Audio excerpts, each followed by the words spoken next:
Hello everyone, my name is Joselle Mator and I work in the area of social media and outreach for the HOPE program, which is a program at Hamilton Health Center in which we provide comprehensive HIV and AIDS services to those who are HIV positive. We provide everything from medical to case management services. We also provide free testings and screenings for those who would like to know their HIV status, as well as HIV education throughout the community of Harrisburg, Pennsylvania. Hi, my name is Sarah Champlain. I am the HOPE Program Director, our HIV Care and Social Services program here at Hamilton Health Center. And I have been working with people living with HIV for over 10 years.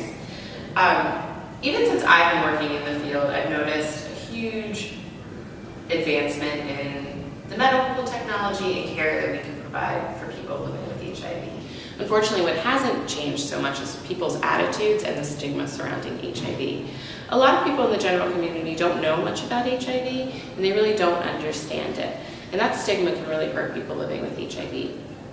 The most important thing and the most powerful thing is when anyone living with HIV is willing to share their story with the public. That really helps people learn that people living with HIV are just like them, and that it's not something to be afraid of.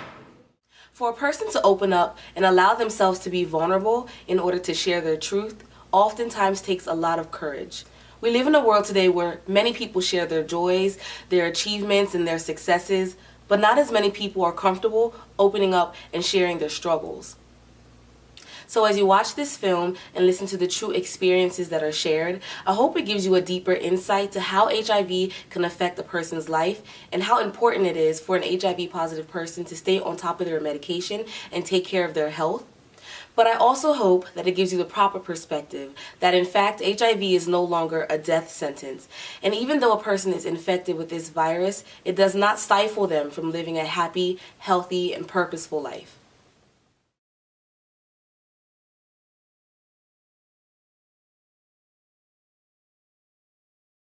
Hello, my name is Rosina Ray. I'm 30 years old and I've been living with HIV for 9 years now.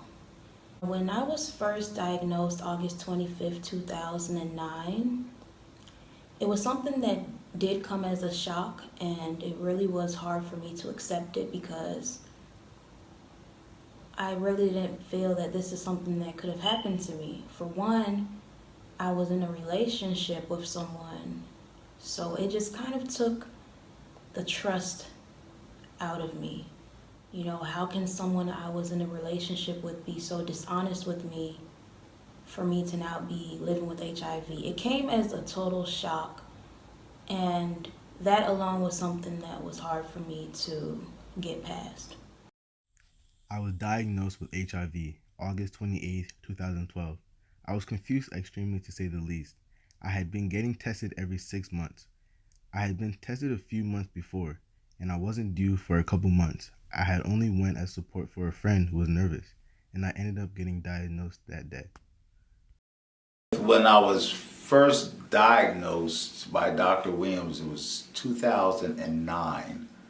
And at that time, Dr. Williams told me that I had already been ill probably 5 to 7 years prior. Never felt bad or felt any effects of it, but it did throw me into shock because I was kind of in a relationship for around 8 years, and I thought I was safe with a female down south. So it really threw me because I had no idea, and I'm sure she had no idea, which I found out afterwards when I contacted her. She wasn't aware she was affected either. But we had a future we were planning on, and that just devastated everything. And I was more concerned about what it was going to happen to her, because I didn't understand the severity of HIV at the time when he told me I had it, because I still felt good, vigorous, and everything. So I still, even today, I still feel kind of a mist, but I apply myself to what's going on, and I hope my friend is that gave this to me. I never want to really beat her up about it verbally, because wherever she got it from, she didn't know neither. So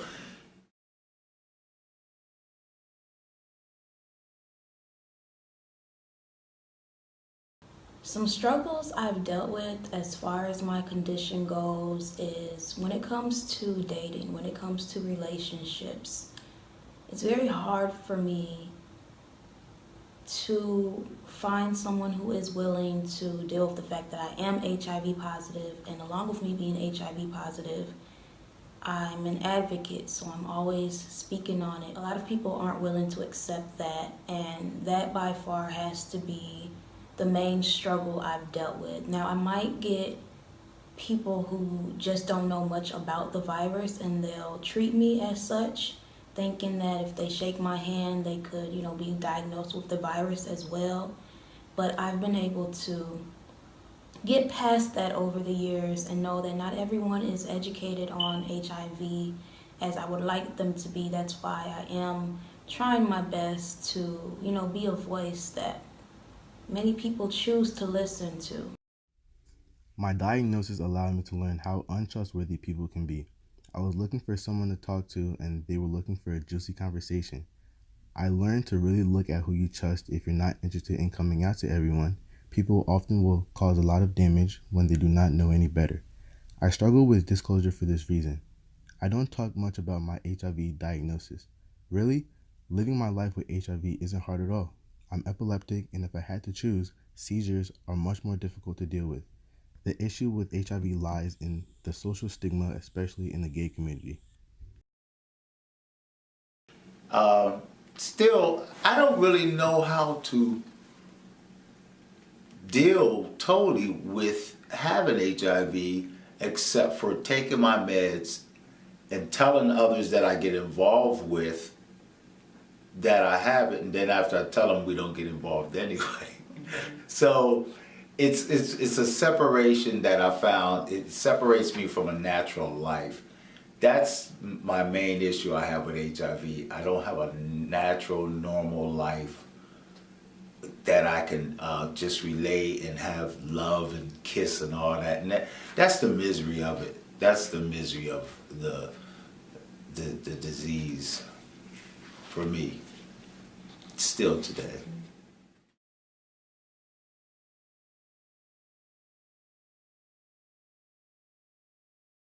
When I was first diagnosed, it was kind of hard for me to find that support within, close ones. When I say close ones, I mean family.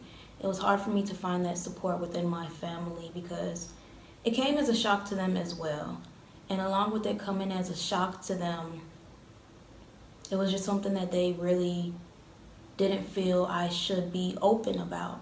And since I've been diagnosed with this for 9 years now, I speak to it mainly with my friends. I really don't speak to it with my family. Now, as far as support from the HIV community, I wouldn't really say I have that.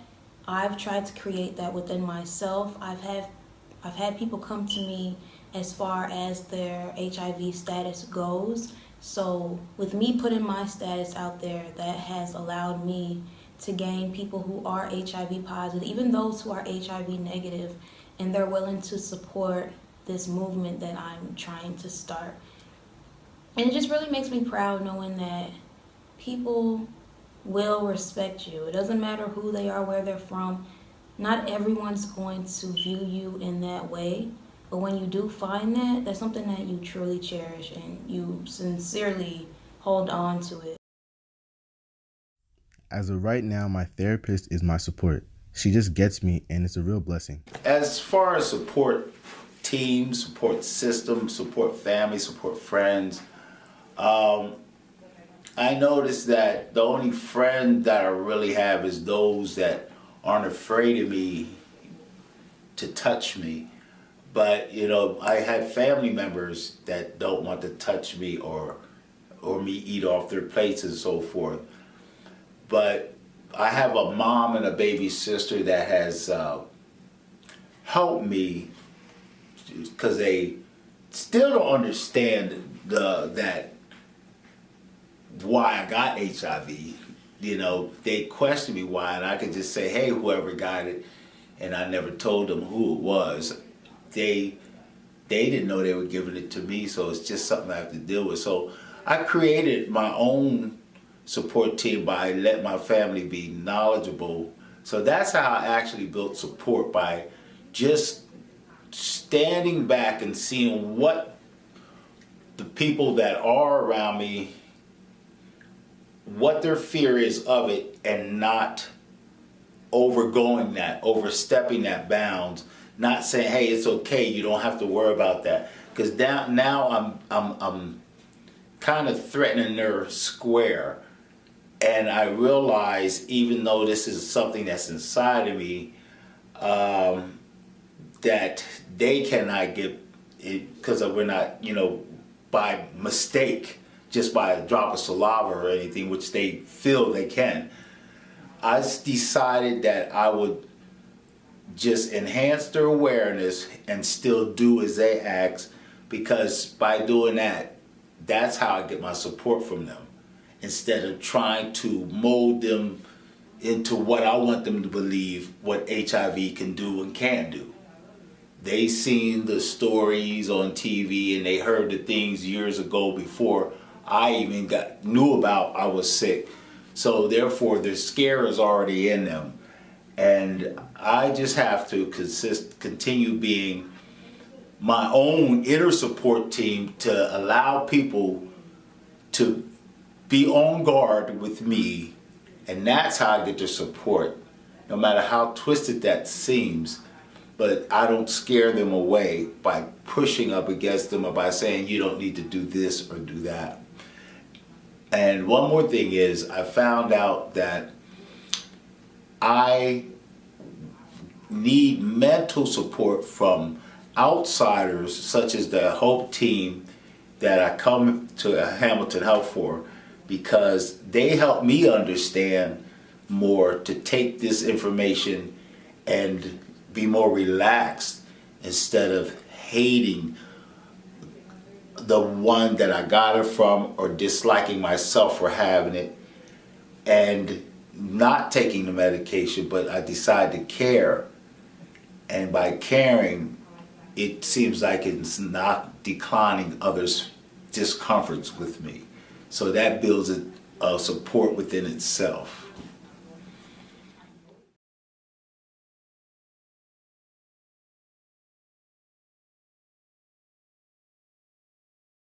Now, the stigma has affected me in a positive and a negative way. I always try to overlook the negative because I'm not a negative person, and I always try my best to never allow the negative to, be my life. I'm a very positive person, HIV positive or not. That's just the person that I've grown to become, the person that I'm going to continue being. I can't let what anybody says about the virus bring me down, but when they do say things, I always do try to give them a few facts, because many of them are so focused on what they've heard, and what they've heard might not always be true. So being that I am living with the virus, it does make it easier for me to come out and let them know certain things that they might have heard aren't true. For instance, if you're HIV positive, you cannot give birth to an HIV negative child. That's not true. My daughter is HIV negative. So stuff like that, being that I'm able to experience it firsthand, it's easier to inform these people on the things that they have been told are true. HIV stigma has taught me about ignorance. Ignorance isolates, and when it comes to HIV, it can keep others from learning their status out of fear of what others will think of them. 2 or 3 members of my family be knowledgeable, because some of them still don't want to deal with me on that basis of me bathing at their house or eating off their regular utensils. I'll have to eat plastic plates and use plastic plates and silverware while I'm there, plastic cups. But I don't mind that, because that lets me show that I'm supporting them by accepting their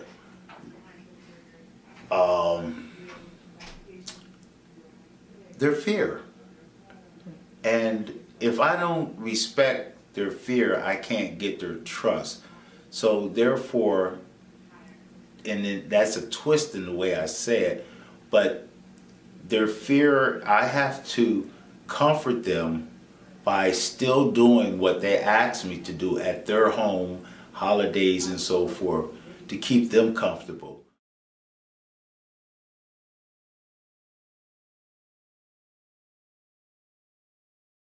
HIV has not affected my life in a negative way, and that's kind of going back to what I previously said as far as, you know, I'm not a negative person. I don't allow negativity into my life. So with that, I can't allow what anybody says about me or HIV be something that I cause to, you know, I'm not going to allow anyone to have that control over my life to the point where what they say is how I feel. I know the type of person I am. I know the type of struggle I'm dealing with, which really isn't a struggle at all because I'm still living, I'm still breathing like everyone else. But just like everyone living on this earth, we have to take care of ourselves. You know, we have to take care of ourselves. So I do not let any negative thing get in the way of how I perceive my life or how I choose to live my life. I take the negativity and I try to turn it into something positive. HIV has inspired me not to be complacent, period. HIV has taught me how important it is to take care of your health, both physical and mental. I'm healthier now than I ever was before my diagnosis. I definitely see life in a vivid color now. Life, simply put, is beautiful. It took me some time, but I owe it to my HIV diagnosis. I thought death was at hand right there. I thought it was like 2 years old and die, but I said, well, Dr. Williams said I had it for 5 to 7 years already, so I'm gonna make it, you know. And that's what gave me made me take the decision to stop smoking cigarettes, stop drinking. It made me want to be more aware of my health and live better, because actually I was abusing my body. I'd never been totally confident within myself. I had a low self-esteem when I was younger because I've always had acne and so forth. But actually I got braver when I had to tell people that I have a disease that you can't cure. So now I'm more grown up about it, and I can face the world better and be more outgoing with this disease. And that's the deep part about it. It actually gave me something better to fight for after I got sick, when I wasn't fighting for myself before I found out I was sick. And that is something I had to really say, hey, I want to live, because everybody else who's in here, HIV, they think AIDS and death. But I'm far from it, thank God today. When I came out about my condition in January 2010, I just kept thinking about HIV, and I looked at it from my perspective of what I've been through and how I was infected with it, and it was by an ex who wasn't honest. So to me, HIV simply means honesty is valued, and that's for every aspect in life. I feel like if you're an honest person, they can't fault you for that. They have to understand that it might have taken you a lot to be honest, and they just have to value it. Honesty truly is valued, and that's something I live by. I want everyone to live by, and just realize your truth is your truth. And the moment you're willing to accept it, no matter what opinions others may have of you,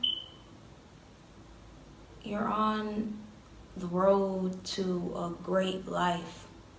It's all about how you view yourself. How do you view your condition? How do you view your HIV diagnosis? You are able to do many things. I know HIV is labeled as a disability. You're able. You're very able to do things. And once you're willing to change your mindset on how people view you, you'll learn to understand how it's more important to view yourself in a way that simply brings a smile to your face, that simply gives you strength and hope, and simply lets you know that you're doing your best to become the best, to never give up on yourself. What you're dealing with is what you're dealing with, just like every other human on this planet. We're all dealing with something. We must learn to spread the word and not the disease. If I could give advice for anyone diagnosed or someone who knows of someone diagnosed with HIV, it would be to educate yourself. Education is the cure to stigma. Do not let ignorance paint an unrealistic idea of what it means to live with HIV in 2018. Invest in your mental health, dream, go after your goals, and take your health seriously. There is no reason HIV has to change your life for the negative. You're beautiful and have a life to live, so educate yourself and learn how amazing life is. It doesn't matter what age you're at, this thing is for real and it can catch you off guard. And when it catches you off guard, you should just accept it as I had to accept it. Get real with yourself. Get your medications in order, because you can live longer than I've ever expected. I've read so many pamphlets on people living way past 30 years of having this, and I'm on my way to 30 years of having it. That's why I can say this. And as far as being infected, don't give up. Don't shy away from the responsibility of telling others to be careful with their lifestyle, whether they be straight, gay, bi, or anything. Still express the fact how important it is to get tested, because once you got it, you got it. So get real, and then get down into your heart and say, I can prevent somebody else from getting this by giving of myself. And sometimes we take, or let's say, I could have taken this as a curse, but in many ways it's a blessing, because I'm here to share this with people that will look at this and say, hey, this guy had it almost for 30 years, but he's still okay. I'm not done. I'm just starting. And sometimes the medications may have to be changed several times, but I'm willing to change them to have life. Not just for myself, but for others. That's the important part. You don't make it by yourself in this world. Never will.